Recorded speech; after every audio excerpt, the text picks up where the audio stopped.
So yeah, I don't know if there's much point in making this video as I don't really get a lot of attention. I just don't think there's much interest in the sort of videos I watch, or like the YouTube algorithm just doesn't push my stuff out there. But I just thought I'd make this video because like today was supposed to there's supposed to be an announcement on British IDs coming into England, which is, I think they're going to call it Brit Card.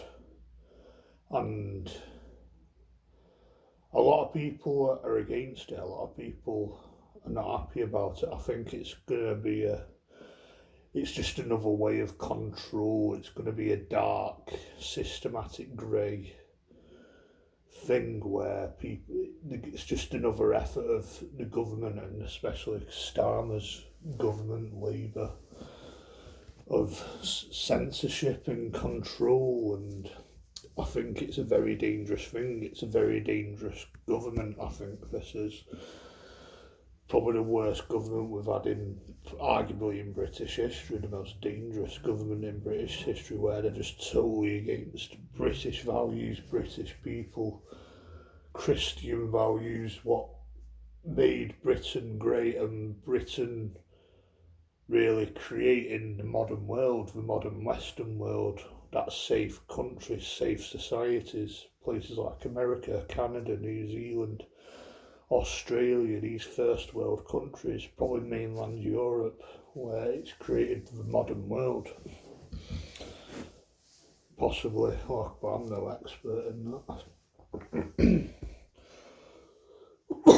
And I think this Brit card, this British ID stuff, is dangerous, and we don't need it because we've already got passports, we already have driving license, we already have um an I number, national insurance number for one, provisionals, and I just don't think we need it. And I'm pretty sure there's probably a digital format of your passport or your provisional driving license or anything like that exists. So I just don't think it's needed, and it's probably just an effort and a cover up to control and censor people, especially when we've had the biggest protest in British history that's against this government and what's going on, where I think the government's totally aware that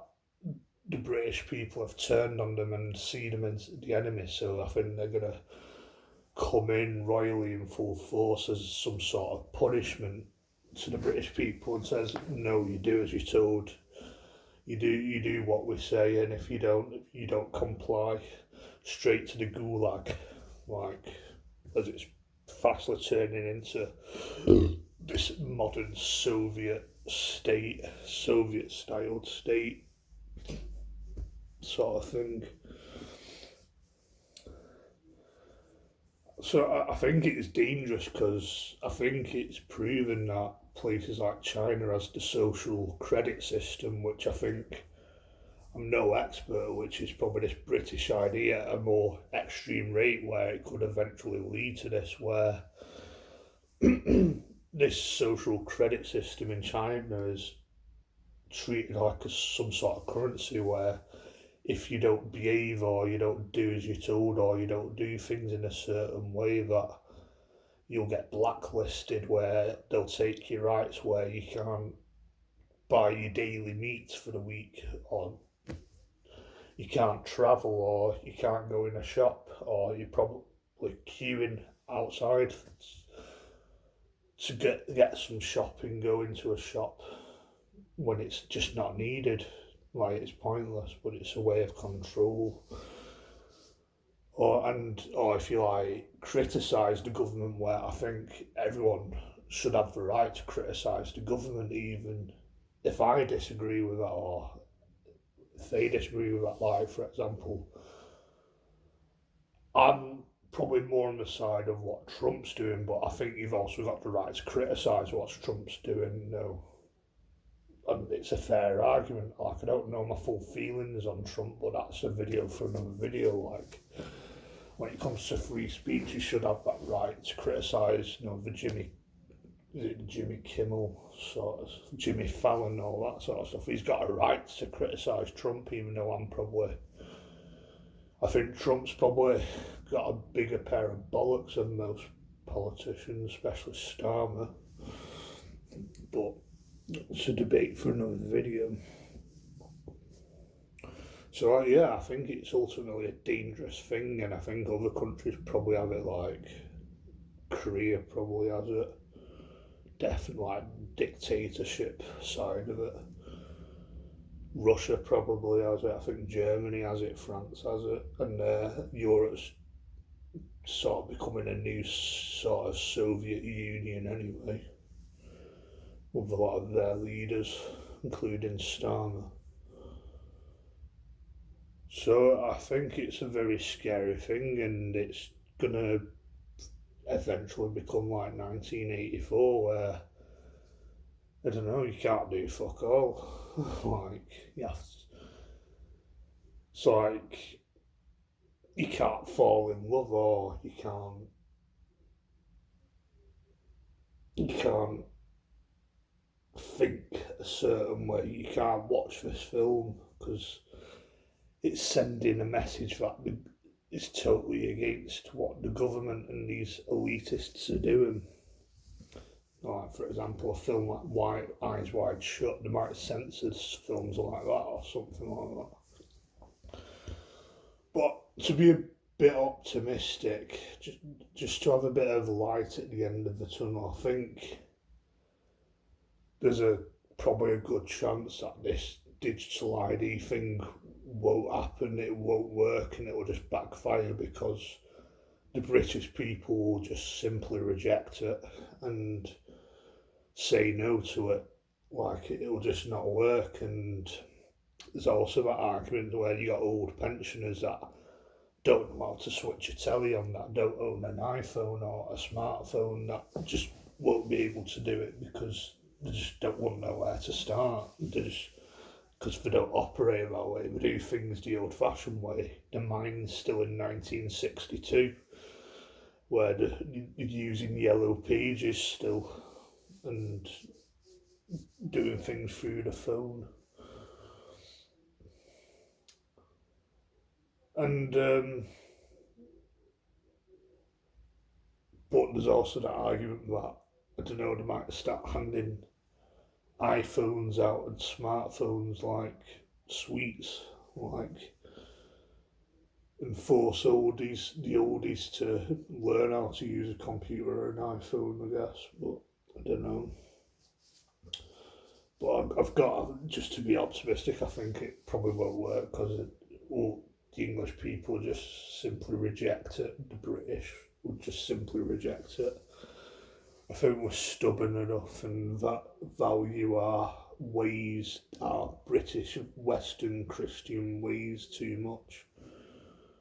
Where this government's just anti-Christian, anti-British, anti-Western altogether, which is very dangerous, very scary, very worrying, and they'll cover it up like this would sort out the migrants, this will stop the boats, and I don't think it's designed for that. I just don't think they do that. It's just a way of covering up to make British people comply with this, and they'll do it in a way where they'll back people up, where if they don't comply with this, they can't be functional in life, where they'll stop the banking, they'll stop the money coming in.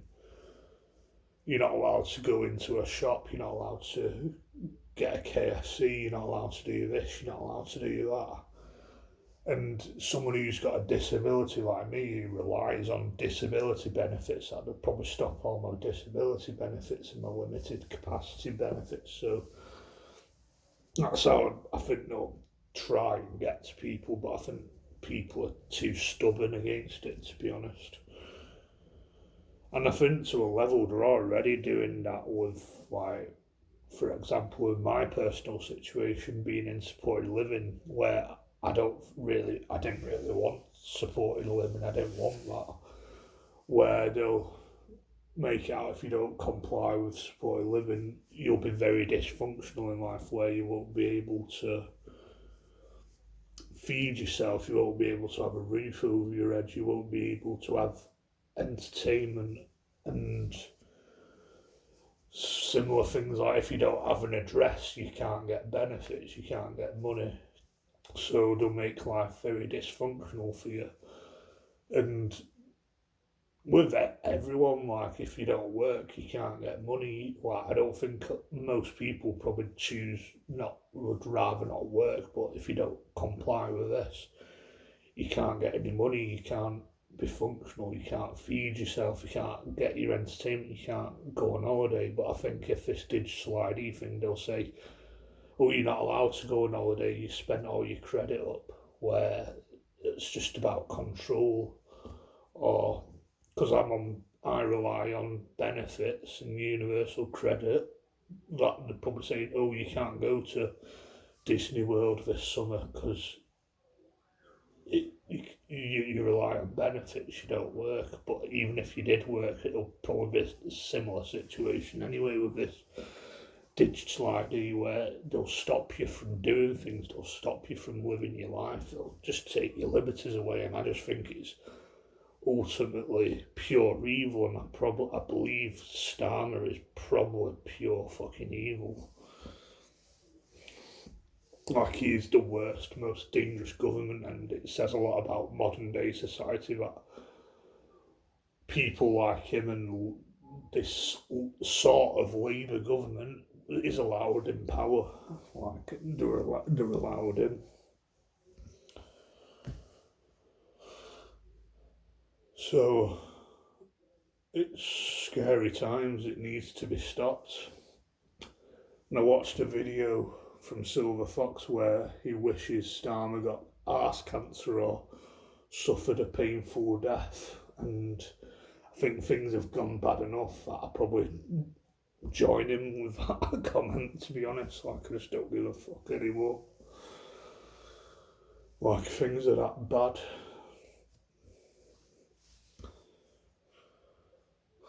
Well, after what's been announced, like, it's just bad enough.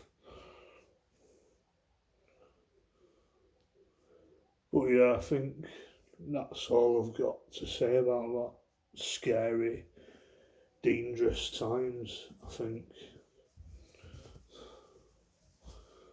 Yeah, catch you in another video. Goodbye.